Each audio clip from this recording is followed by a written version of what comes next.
নাউজুবিল্লাহ নাউজুবিল্লাহ, আমি কি ভুল দেখছি না তো? কি ব্যাপার, আপনি ভয় পাচ্ছেন কেন? আপনি আপনি আমাদের রুমে কি করছেন? আপনার রুমে আসলাম আপনাকে একটু দেখতে।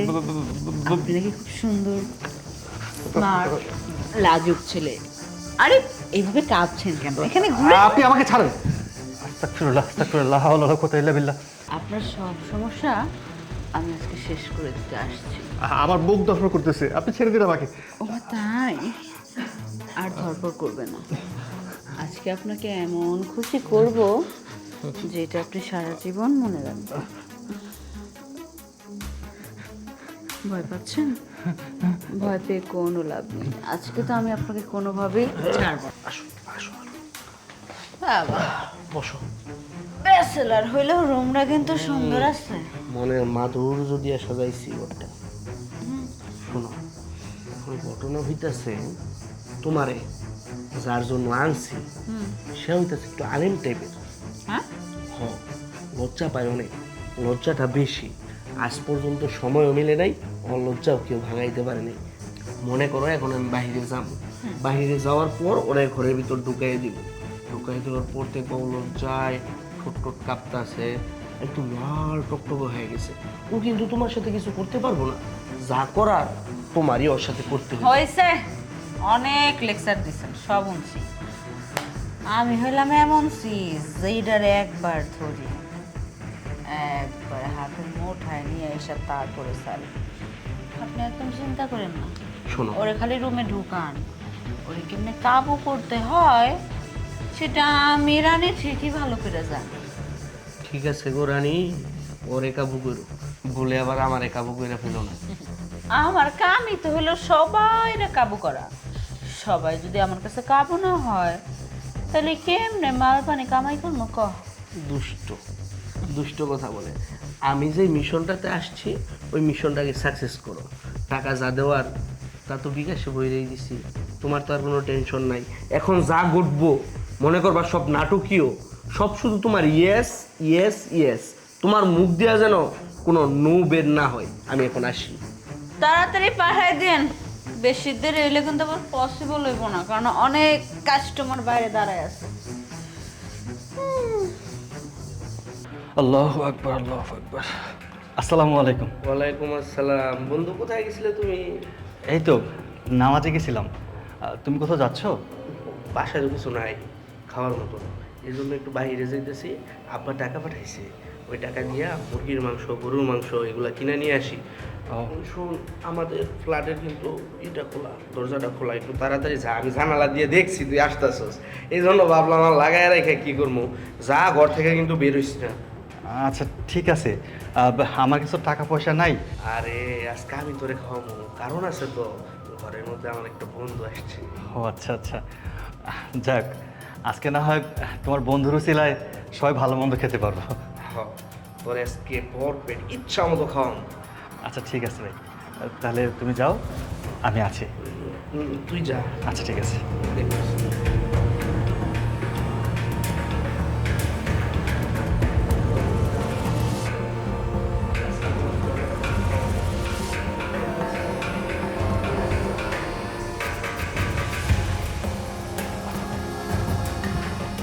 কি ব্যাপার, এই ভর দুপুরবেলা গরমের মধ্যে কম্বল গায়ে দিয়ে ঘুমাচ্ছে? ওনার কি শরীর খারাপ নাকি?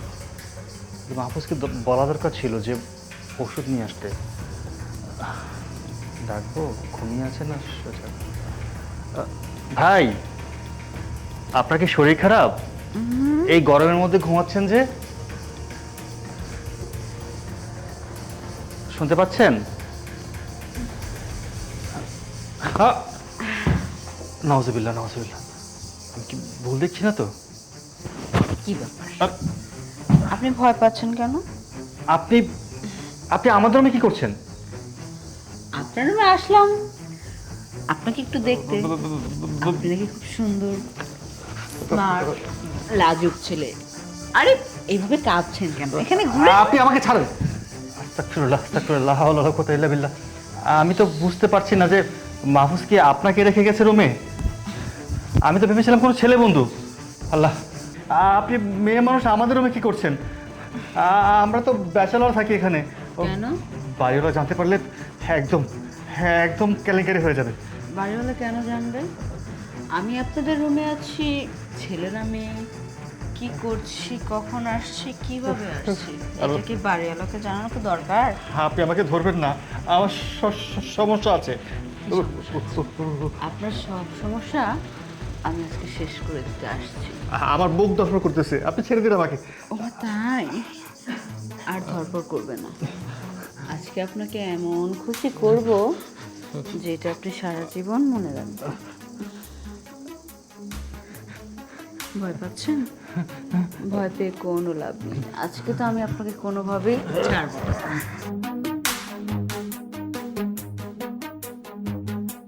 এখন বলো 50 কে দিবা কিনা? বললাম তো দেবো না। তুই যখন যা আবদার করবি তখন তো সেটা দিতে পারবো না। মা এটা কেমন কথা? আমি তোমাদেরকে বারবার করে বলতেছি আমার বান্ধবীর বার্থডে, এখন যদি আমি একটা গিফট নিয়ে না যে এক্সপেন্সিভ, তো সেখানে আমার মান সম্মান থাকবে? সব সময় তো দামি দামি গিফট দিতে হবে এমন তো কোনো কথা নাই। মা তোমাদের কি কোনো কমন সেন্স নেই? আমার একটা স্ট্যাটাস আছে, আমার ফ্রেন্ড সার্কেলদের মধ্যে আমি যদি যাই একটা এক্সপেন্সিভ গিফট না দিই তখন কি হবে? আমাকে তারা অপমান করবে। প্রত্যেক মাসেই তো তোর বড় বড় গিফট লাগে। আজকে এই বান্ধবীর জন্মদিন, কালকে ওই বন্ধুর জন্মদিন, এটা ওটা আছেই। আমি আর পারতেছি না। তুমি কথা বলো না কেন? চুপ করে বসে থাকো কেন? তোমার জন্য তো মেয়ে মাথায় উঠছে। তোমার মেয়ে তোমার সাথে কথা বলতেছে, আমি আর এখানে এত কি বলার আছে? বাবা, আমি মার সাথে কথা বলতেছি না, আমি তোমার সাথে কথা বলতেছি। তুমি টাকা দিবা। মা কেন কথা বলবে? উনি কি টাকার মালিক নাকি? টাকার মালিক তুমি, দাও টাকা দাও। টাকার মালিক তো তোর মাই, তোর মার কাছেই তো থাকে টাকা। ওফো আব্বু, তুমি এই মার আঁচল ধরে থাকতে থাকতে না মার আঁচল ধরা হয়ে গেছো। মার কাছে কেন টাকা থাকবে? টাকা থাকবে তোমার কাছে। টাকা দাও। আমি যাবো না, টাকা দিতে হবে তোমাদের। বললাম তো কোনো টাকা পয়সা আমি দেবো না আজকে। ঠিক আছে, আমি খাবার খাবো না। মোবাইলটা নিয়ে যা। আসসালামু আলাইকুম কাকা কাকি, আপনারা কেমন আছেন? ওয়ালাইকুম সালাম, ভালো আছি। আপনার মান সম্মান আর রইল না, মান সম্মান শেষ, সব মান সম্মান শেষ আমার কাকা কাকি। কি হয়েছে বলো? এই, কান্নাকাটি বাদ দা, বল কি হয়েছে? যে বন্ধুর আলেম ভাবতাম, ওই বন্ধু তো আর আলেম নাই কাকি, ও তো সালেম হয়ে গেছে। ও একটা লুচ্চা। কোন বন্ধুর কথা বলতেছো? তোমার রুমে যে থাকে তার কথা বলতেছো? জি কাকি, জি। আমি কত টেনশন কইরা, কত চিন্তা কইরা চলাফেরা করি যাতে আপনাকে মান ইজ্জত সম্মান কোনো কিছু না যায়। আজকে ও যেই ঘটনা ঘটাইতাছে, এটা যদি মহল্লার মানুষ জানে, আপনাকে মান সম্মান ইজ্জত কোনো কিছু থাকবো না, সব শেষ হয়ে যাবো সব। ন্যাকামি না করে সুন্দর করে বলো কি করছে। কাকি, এই আপনার একটা সমস্যা, যখন একটু ভালো করে একটা সুসংবাদ একটা দুঃসংবাদ নিয়ে আসি, তখন সুখ দুঃখের আলাপ সুখ দুঃখের মতন করে শুনতে হয়। আপনি খালি সবসময় হাই টেম্পারেচার হয়ে থাকেন। কাকা গো, কাকির লোক আর কথা কইতাম না, আপনারে বলি। বলো। ঘটনা হয়েছে, আমি ঘরে শুয়েছিলাম, তখন দেখি আমার বন্ধু মাথার মধ্যে ওই যে কি বাঁধে না, এই কি জানি বাঁধে, এগুলা বাইন্দা রুমে ঢুকছে। আমি বলি আলহামদুলিল্লাহ, আমার বন্ধু মনে হয় নামাজ কালাম পড়ে আসছে, এখন কোরআন তেলাওয়াত করব। এই মুহূর্তে দেখি শর্ট প্যান্ট পরা কাকা, আমি উচ্চারণ করতে পারতাছি না, শর্ট প্যান্ট এইরকম এরকম কি পড়ছে, ওই রকম একটা মাইয়া নিয়ে রুমের ভিতর ঢুকছে। আমি খালি চোখটা বন্ধ করে এইভাবে দৌড়া যে একটা দৌড় দিছি, এক দৌড়ে আপনার কাছে আসছি। আমি আর এই মুখ আপনাকে দেখাইতে পারবো না, আমি জায়গা আমার পক্ষে এই মুখ নিয়ে আপনাকে সামনে দাঁড়ানো সম্ভব না। বুঝতে তো পারলাম না কি ঘটনা ঘটলো। চলো চলো দেখি। নিজে চোখে দেখি। কি ব্যাপার? জিম ধরে বসে আছেন কেন? শরম পাইছেন? আমি তো যথেষ্ট পরিমাণ মজা দেওয়ার চেষ্টা করছি। মজা তো মনে হয় অনেকই পাইছি। যেটা একটা কথা কোয়ার সাহসই পাইতেছেন না। সি সি সি সি সি সি, হুজুর হয়ে শেষ পর্যন্ত ঘরে মেয়ে মানুষ ঢুকায় ফুর্তি করো, হ্যাঁ? আর বাহিরে দেখাও তুমি হুজুর, তুমি কিছুই বোঝো না। আপনি বিশ্বাস করেন, এর জন্য আমি দায়ী না, আমি কিচ্ছু করি নাই। না তুমি করবা কেন? তুমি তো ধোয়া তুলসী পাতা, তুমি কিছুই জানো না, কিছুই বুঝো না। কিন্তু চেহারার যে দুজনে হাল করছো তা দেখা বোঝার আর বাকি নাই যে তুমি কতটুক জানো আর কতটুক পারো। আমি ভালো করেই বুঝতে পারছি। আর শাক দিয়ে মাছ ঢাকার চেষ্টা করো না। আন্টি, আপনি আমার ভুল বুঝতেছেন। আসলে আমি কিচ্ছু জানি না, আমি ওনাদের চিনিও না। আমি রুমে এসে দেখি উনি রুমের মধ্যে শুয়ে ছিল। এরপর হয়েছে, থামো, আর বলার দরকার নাই। মানুষ অন্যায় করলে বা চুরি করলে বলে না আমি চোর, আমি চুরি করছি। সে নানান ভাবে নানান অজুহাতে বাঁচতে চায়, সেটা আমরা ভালো করেই জানি। আর মেয়েটাকেও বলিহারি দেই। হ্যাঁ, একটা হুজুরের ঘরে এসে বাস সব হয়ে গেল। এই তুমি দাঁড়ায় আছো কেন, বলতে পারতেছো না কিছু? কাকা, কাকা আপনি বিশ্বাস করেন, আমি বুঝতে পারতেছি আমি অপরাধ করে ফেলছি। আমি শয়তানের অসহায় পড়ে আমি পাপ করছি, কিন্তু আমি ইচ্ছাকৃতভাবে করি নাই। এখানে আমার কোনো হাত নাই। এই তুমি একজন মুন্সি মানুষ, তোমার মা বাবা তোমার লেখাপড়া করার জন্য এখানে পাঠাইছে, আর এখানে এসে তুমি মেয়ে মানুষ নিয়ে ফুর্তি করো, লজ্জা করে না? বিশ্বাস করেন চাচা, আমি আমি কিচ্ছু করি নাই, আমি কিচ্ছু জানিও না। এখানে যা কিছু হয়েছে আমার মনে হয় আমার উপর ষড়যন্ত্র করা হয়েছে। কেউ কেউ আমার উপরে এই মিথ্যা অপবাদ চাপাই দিতেছে। কে দিবে তোমার উপর মিথ্যা অপবাদ চাপায়া? এমন শত্রু তো আমি দেখি না। তুমি বলো তো তোমার শত্রুটাকে? আমার আমার বন্ধু, নিশ্চয়ই আমার বন্ধু ওনাকে এই বাসায় নিয়ে আসছে। আমি ওনাকে এই বাসায় নিয়ে আসি নাই, বিশ্বাস করেন চাচা, আমি হাত জোর করতেছি, আল্লাহর কসম, আমি আমি এই কাজ করি নাই। তোমার বন্ধু যদি নিয়ে আসবে, তাহলে তোমার বন্ধু আমাদের দুজনের কাছে তো এগুলো বলতো না। হ্যাঁ, তাহলে তো তোমার বন্ধু চুপচাপ থাকতো। সে তো তা থাকে নাই, সেই তো আমাদের এখানে পাঠাইছে যে তুমি মেয়ে মানুষ হয় না, ঘরের ভিতরে অপকর্ম করতেছো। আর এই জন্যই তো আসছি, একদম হাতে নাতে ধরছি। তাই যদি হয় তাইলে আমি বুঝতে পারছি সব কিছু মাহফুজেরই কাজ। আমি নিজে থেকে আসার সময় মাহফুজের সাথে গেটে আমার দেখা। মাহফুজ আমাকে বলল রুমে আমার একটা বন্ধু আছে। হয়েছে, থামো, তোমার কথা আমরা বিশ্বাস করি না। এই মেয়ে, তুমি বলো তো এর আসল রহস্যটা কোথায়? তোমাকে এখানে আনছে কে? যার সাথে দাঁড়ায় কথা বলতেছেন, হ্যাঁ আনছে, আর কি আনবে? দেখছো? হ্যাঁ, তার সামনে দাঁড়ায় আমার সাথে কি সুন্দর মিথ্যা কথা বলতেছো। এই এত মিথ্যা বলো কিভাবে?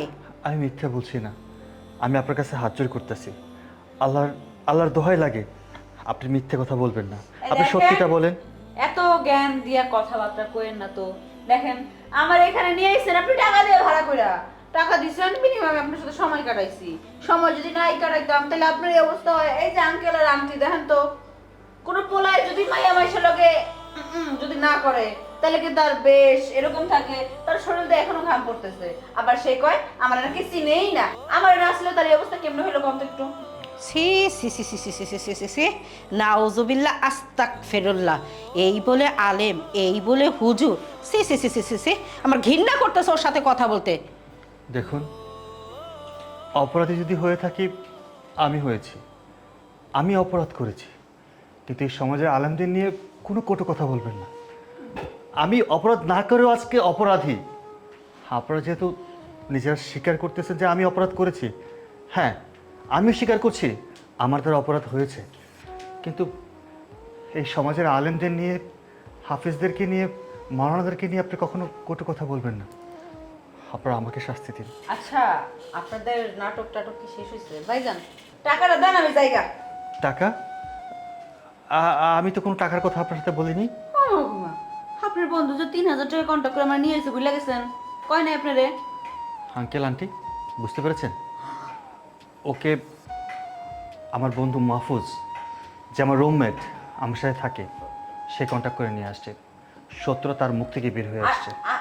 আরে না না না, হয়েছে, থামো। আচ্ছা, আমি বুঝতে পারতেছি না তোমার রুমমেট মাহফুজ হঠাৎ তোমার উপর এই ধরনের শত্রুতা কেন করবে? আমি বুঝতে পেরেছি আন্টি, কারণ ও রাত বিরাতে অনেক মেয়েদের সাথে কথা বলে। আমি এশার নামাজ পড়ে খাওয়া দাওয়া করে ঘুমিয়ে যাই, ও কথা বললে আমার ঘুমিয়ে ডিস্টার্ব হয়, ওকে আমি কথা বলতে দিই না। আর বলেছি যদি কথা বলতেই হয় বাসার বাইরে যেয়ে কথা বলো। তারপর দেখা গেছে আমি ফজরের সময় উঠি, ও ফজরের সময় ও ঘুমায়। আমি যখন উঠে নামাজ পড়ি বা নামাজে যাই, ওকে বলি দরজাটা বন্ধ করে দিতে, তখন ও বিরক্ত হয়। সম্ভবত এইসব কারণেই ও কোনো অজুহাতে আমাকে বাসা থেকে বের করার জন্য এই ফোন দিয়ে আসছে। বুঝতে পারছি, তোমার বন্ধুই তোমার উপর ষড়যন্ত্র করছে। এই মেয়ে, এখন দাঁড়িয়ে আছো, করো যাও। যাও তো তাহলে আমার টাকা কে দিব? টাকা দেন। এই যা, নাহলে বাইরে আপিটের চাম তুলে ফেলাম। যা। মোটকু করে মোটকু, তোরে তো আমি ধরলে। শোনো বাবা, আমি তোমার কথা বা সব কিছু দেখে বিশ্বাস করছি তোমার বন্ধু আর এখানে থাকতে পারবে না। তুমি যদি থাকতে চাও থাকবা। আর কিন্তু আন্টি, আমি এত টাকা ভাড়া কোত্থেকে দেবো? আমি তো পড়াশোনা করতেছি। তুমি আগে যাই ভাড়া দিতে, সেই ভাড়াই দিও, তোমার বন্ধুর টাকা দিতে হবে না। যাও। আর যদি না থাকতে চাও তাহলে আমি এখানে আর ব্যাচেলারি ভাড়া দিব না। না আন্টি, আমি থাকবো। আচ্ছা আছে, চলো। হে আল্লাহ, তুমি আমাকে এত বড় বিপদ থেকে রক্ষা করেছো। সত্যি, আজকে তুমি যদি সহায় না হতে আমি এই বিপদ থেকে কখনো উদ্ধার হতে পারতাম না। সত্যি তুমি দয়াময়। তুমি সকলকে হেফাজত করো আল্লাহ।